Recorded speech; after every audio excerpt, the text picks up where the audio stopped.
Hoy,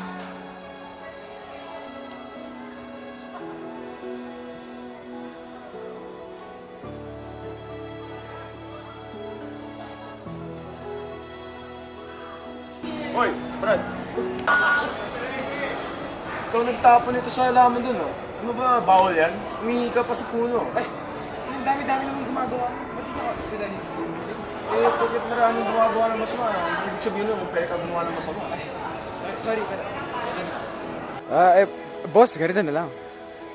May pera ako dito. Sa inyo na lang to. Pang shopping nyo, kung ano man ginagawa niyo siya. Eh, bawal po sa amin yan, ah. Hindi ko naman, ha? Christmas naman. Para sa inyo to. Huwag nyo na lang akong huli. Please lang po. Sige, sige. Sa sunod, ah.